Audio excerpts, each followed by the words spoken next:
Oxford's Board of Education has had its eye on the land just south of the high school for some time. At their November meeting, the board unanimously agreed to enter a $500,000 purchase agreement with Bingham Farms-based Burton Katzman. The agreement is for over 13 acres of land. The board members said that there are currently no plans for the land, but the purchase is an investment into the future, at least for 5 future years or possibly 13. A number of ideas were discussed for the property, including an expansion for the high school, central office space, a building for Oxford Bridges, or practice fields and parking. The board felt that they were making a good investment for the next following years. If the board pulls out of the purchase agreement, it will receive a deposit back. Since December 6th, it is now legal in Michigan to use marijuana for recreational purposes for individuals 21 and older. Now the question is whether commercial establishments will be allowed in Oxford. The Oxford Village Council began addressing this issue at its November meeting, and Councilman Eric Dolan vowed that he wants a total prohibition of the marijuana businesses and made a motion to begin the process of creating ordinance language as such. The motion failed 3 to 2, however, as other council members wanted citizen input and more information before making a decision.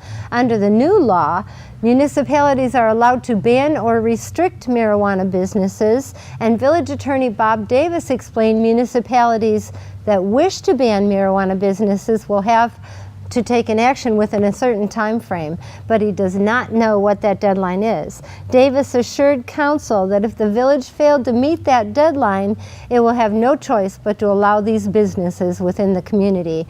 Ultimately, council voted 4-1 to set the issue aside until the next meeting and instructed village staff to attend one of the MML's workshops and gather more information. After a semester full of Oxford school staff and administration being given active shooter readiness through ALICE training, the program has now finally reached the majority of the student body. Elementary and high school students have both received training, and the middle is expected to go through the courses in January. The vast majority of the district is now prepared, but Assistant Superintendent Sam Barna says that the semester's training will not be the end of the ALICE training program in Oxford. Another debate surfaced at the November Village Council meeting about whether local businesses should continue receiving preferential treatment in a bidding process for goods and services purchased by the village. Under an ordinance from January 2013, bids for supplies, materials, equipment, and services produced in the village, Oxford Township, Michigan, or the United States shall be treated as the lowest if their price is within a certain percentage of the lowest bid. Those percentages are spelled out in the ordinance. The percentages decrease based on the geography. The closer the business, the bigger the percentage. Dolan made a motion to eliminate these percentages. Ultimately, his motion failed in a 4-1 vote. Council then voted 5-0 to set the matter aside until the next meeting. Last week, the Village Council voted 5-0 to award $3,000 in federal community development block grant funds to Haven. Councilman Dolan proposed Haven as an organization which law enforcement relies on to help individuals with situations police need help resolving. The Pontiac-based organization provides a 24/7 crisis and support line, emergency shelters, medical forensic exams, counseling, and court advocacy and prevention education. And Haven has won the grant funds over Oxford-based Oxford Orient Fish. After a closed session performance evaluation last month, the Village of Oxford voted 4-1 to increase manager Joe Medor's current $72,000 salary by over 5% effective immediately. Councilman Dolan initiated the motion stating the 2.8% of the raise is a cost of living adjustment. The rest is a merit increase. According to the village president, Joe Frost, a majority of the tasks assigned to Medore has been accomplished since he started the job last December.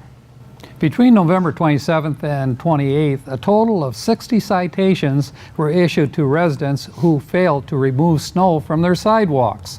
The village's new ordinance, adopted in September, carries a $50 fine. Village manager Joseph Medore stressed the goal of the citation is to gain compliance, not generate extra revenue. Individuals who violate the ordinance face civil fines of not less than $50 or more than $500, plus costs and other sanctions for each infraction. Repeat offenders face increased fines as well. Medore said the village is willing to work with residents to ensure sidewalks stay clear and safe for residents this winter.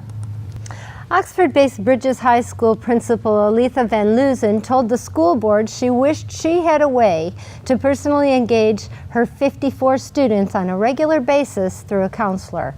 Bridges is geared towards students at risk of not finishing high school and keeps students on track for college or the workforce. The Board of Education will meet in December to discuss Van Leusen's concern, and we will keep you posted on the results of that meeting. Last weekend, downtown Oxford was the place to be for the holidays. Friday night, downtown hosted the annual Soup and Sweet Stroll organized by the DDA, Downtown Development Authority.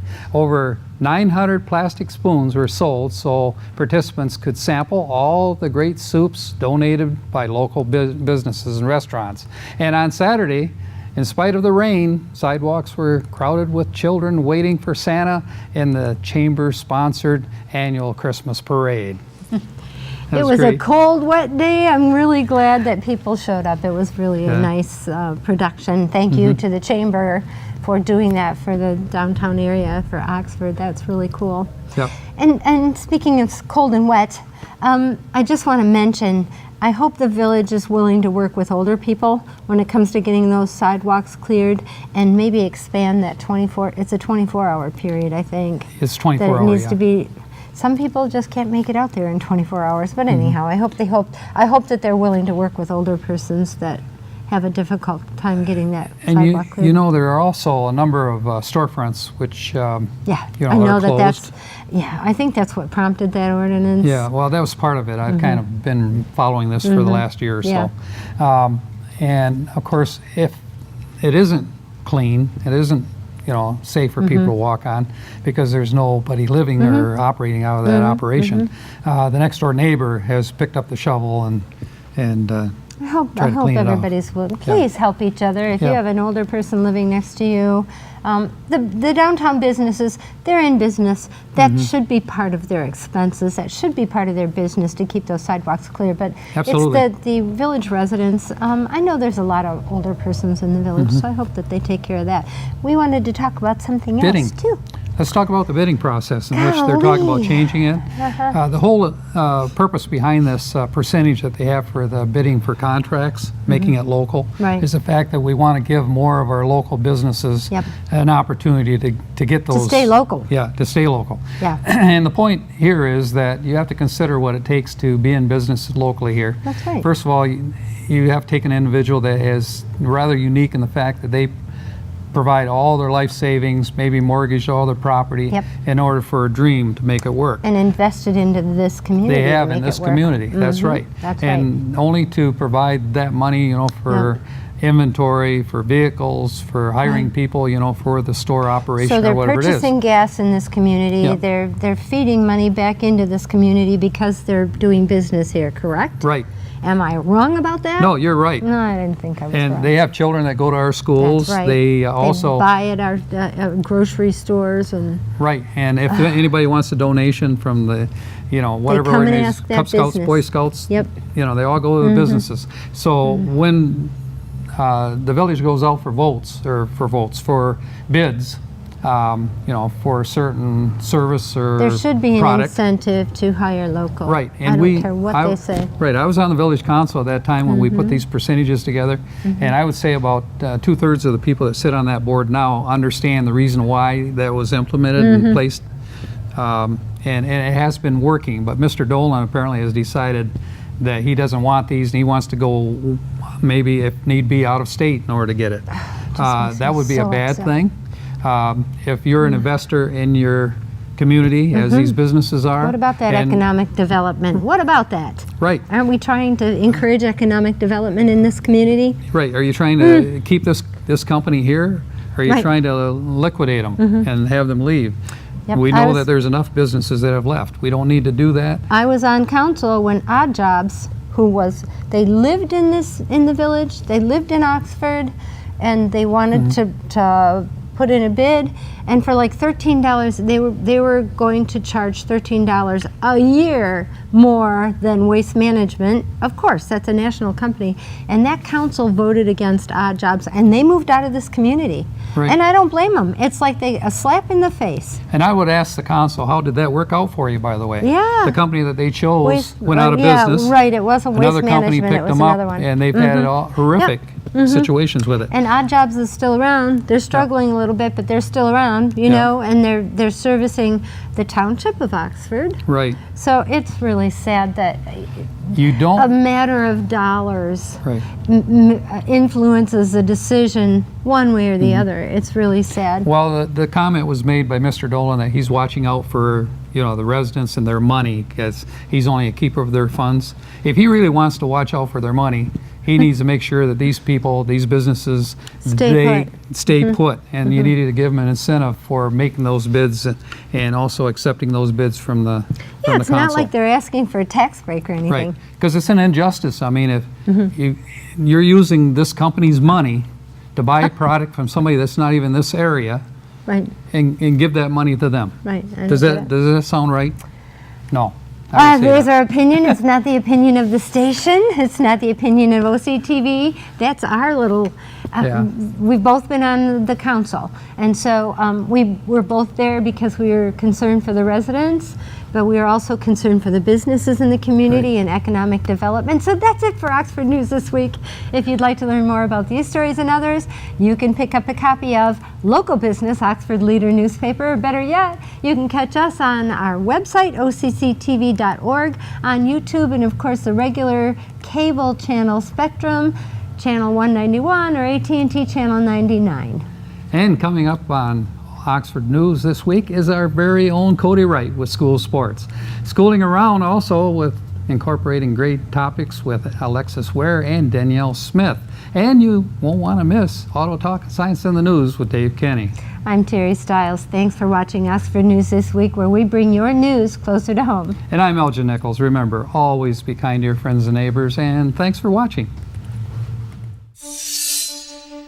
There are those who dedicate themselves to a sense of honor, to a life of courage, and a commitment to something greater than themselves. They have always defended this nation and each other. They still do. The few, the proud, the Marines. Welcome to Science in the News. I'm Dave Kenny, and these stories are taken from the publication New Scientist. In our first story, parrots are intelligent birds capable of complex cognition, and it turns out that the genes that play a role in their brain development are similar to those that evolved to give humans large brains. It's a surprise in the sense that these animals are so different from humans, but it's also satisfying in that you might predict that since they evolved similar traits, they have similar mechanisms, says Claudio Mello at the Oregon Health and Science University.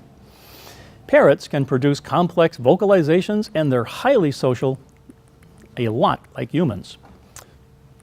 To learn more about how these brains develop, Mello and his teams compared the genome of the blue-fronted Amazon parrot with that of 30 other birds. They found that regions of the parrot genome that regulate when and how genes for brain development are turned on are the same as those found in humans. These so-called ultra-conserved elements evolved in both species at different times, but with similar results. These define how the brain grows and how many cells are built, Mello says. Humans ended up with bigger brains and more brain cells and more cognitive traits, including language, than primates. Parrots have bigger brains than other birds and more communication skills, and they have similar conserved elements that set them apart.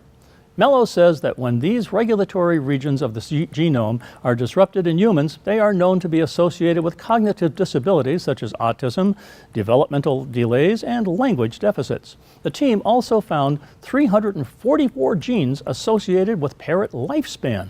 Parrots live far longer than would be expected based on their body size and metabolism, some even lasting into their 80s.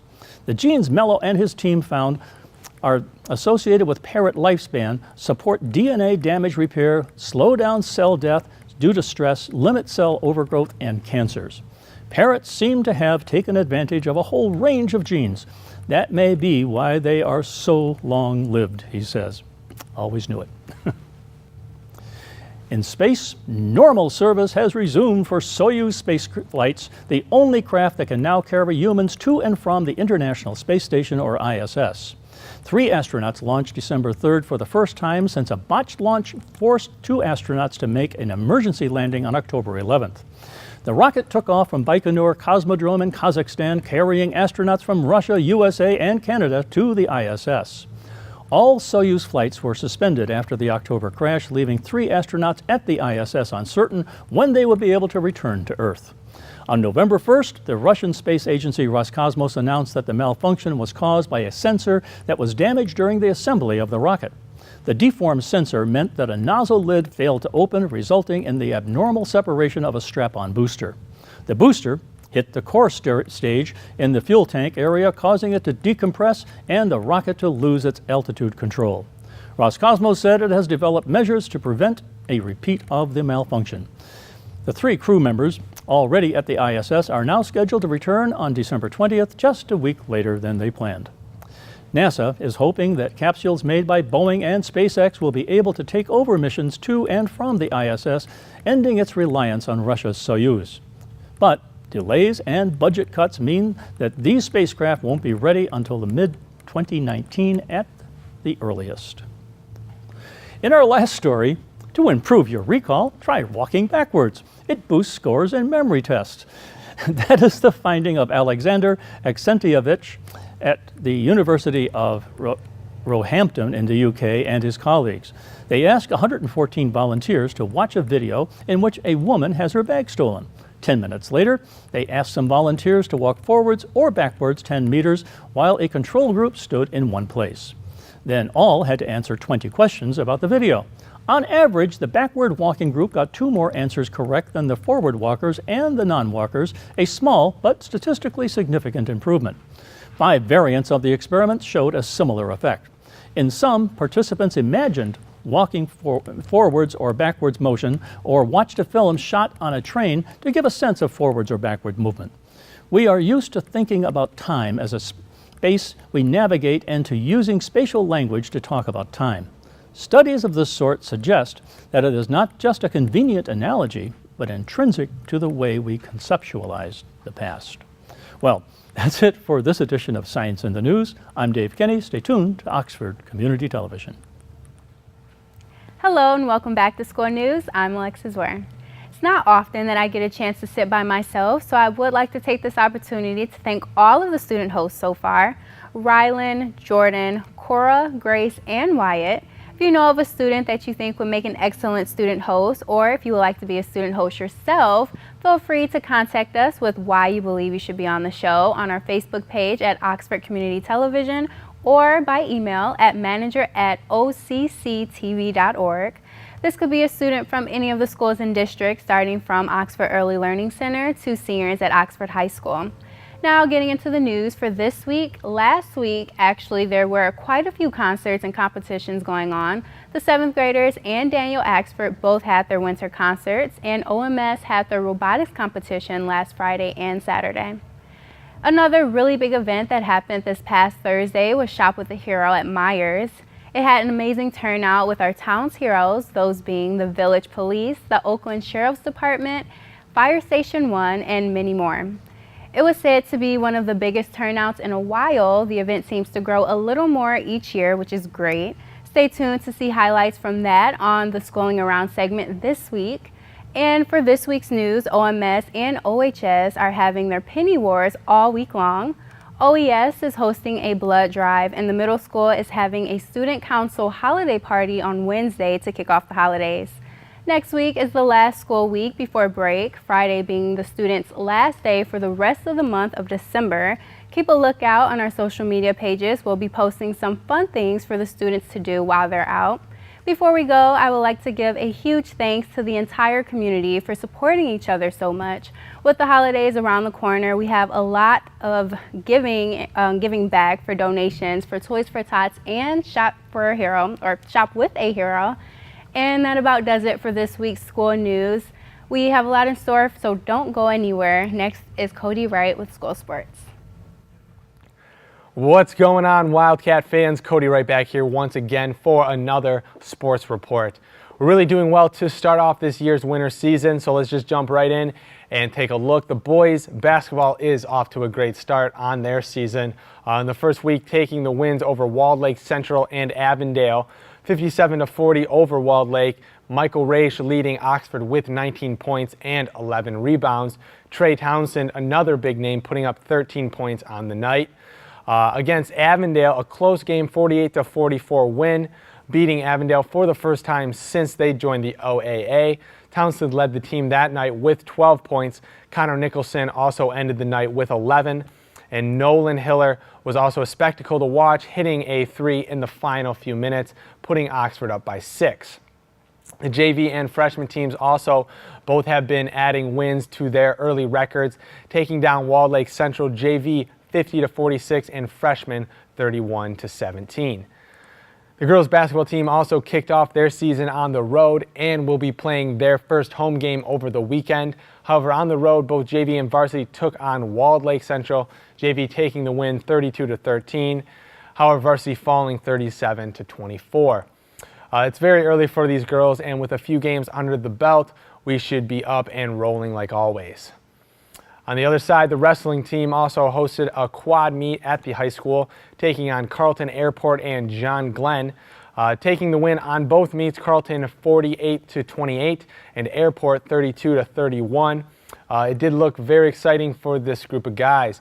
We've had a good wrestling team overall in the past, and thinking back, we won a state championship about 6 years ago, so it should be exciting for this season to see how things turn out.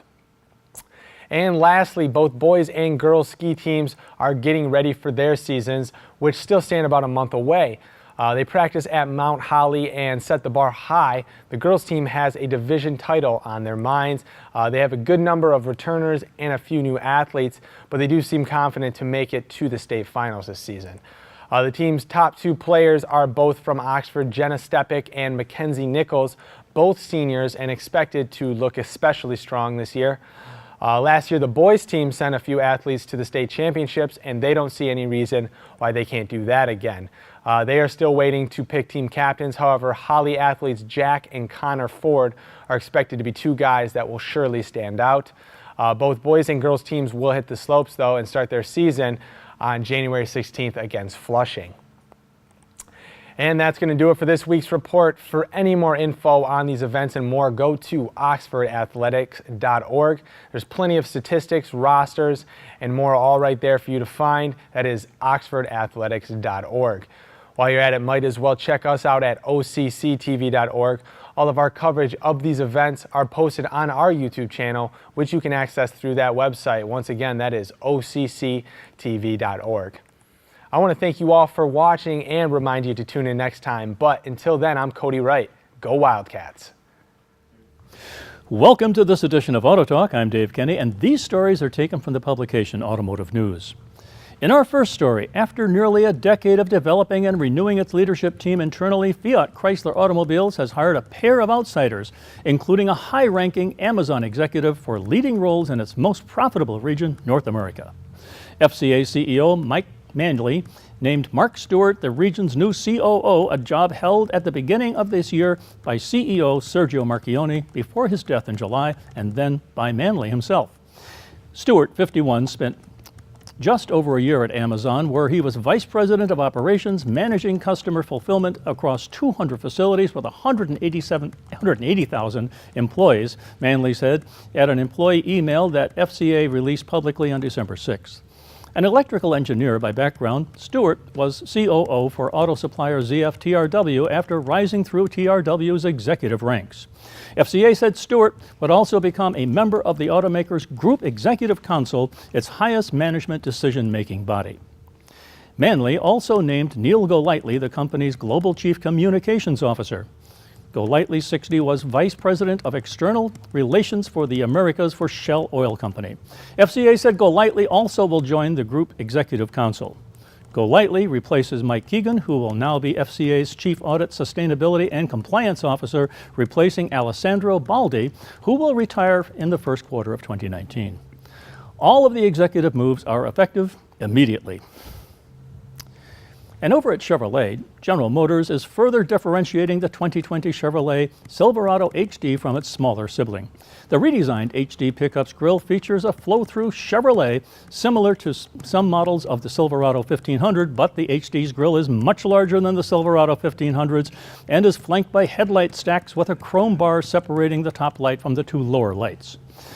It also has a large air intake above the grille, and it's noticeably larger than the Silverado 1500. The only exterior piece the Silverado HT shares with the smaller sibling is the roof, according to GM.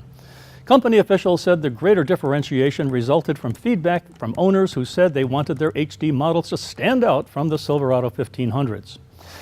We set out to make a statement with the 2020 Silverado HD and wanted to visually capture the power and capability of the truck, says Brian Izzard, Chevrolet Silverado HD lead external designer, in a statement. The result is a truck that looks like a piece of heavy machinery with modern chiseled finishes and customer-focused details. The redesigned Silverado HD will be offered with a new gasoline engine with direct injection mated to a 6-speed transmission, or the Duramax Turbo Diesel V8 rated at 910 pounds-feet of torque with a new Allison 10-speed transmission. The company said the Silverado HD will have all-new customer-focused trailering technology and significant increases in towing and payload capability, but it didn't release performance metrics. The 2020 Silverado HD, produced in Flint, Michigan, is expected to go on sale in the mid-2019, and it will be the third new or redesigned Silverado in the last 18 months. And at Samsung, South Korea's Samsung is planning to open a $62.7 million automotive battery plant in Auburn Hills, Michigan, that would create 461 jobs by the end of 2024. The plant will serve as a battery pack manufacturing facility, R&D center, and headquarters of auto battery operations for Samsung SDI America Incorporated, a San Jose, California-based subsidiary of Samsung's storage battery manufacturing company. It will be the company's first high-volume auto battery facility in the United States and will supply rechargeable batteries for the auto, IT, and energy storage system industries, according to a news release from the Michigan Economic Development Corporation, or MEDC. Samsung's local customers were not disclosed, however. The company considered a competing site in Ohio that offered immediate occupancy, room for expansion, close proximity to its primary supplier, and an extremely aggressive incentives package from the state of Ohio, according to the MEDC. Additional constraints to moving forward with the project in Michigan include immediate access to a qualified workforce, electricity cost, and the availability of electric power, the MEDC said in a memo. The Michigan Strategic Fund on November 27th approved a $10 million Michigan Business Development Program grant for the project. It also is supported by a property tax abatement from the city of Auburn Hills and a $6 million state education tax abatement. Jobs promised at the plant include production line operators, factory managers, and engineers. The company is considering expansion of other areas of business in the plant depending on the market. Samsung has a production presence in Auburn Hills, according to its website. It employs 130 people in Michigan and 30,000 worldwide. Well, that's it for this edition of Auto Talk. I'm Dave Kenny, and as always, may the wind be at your back as you cruise down life's highways. Stay tuned to Oxford Community Television.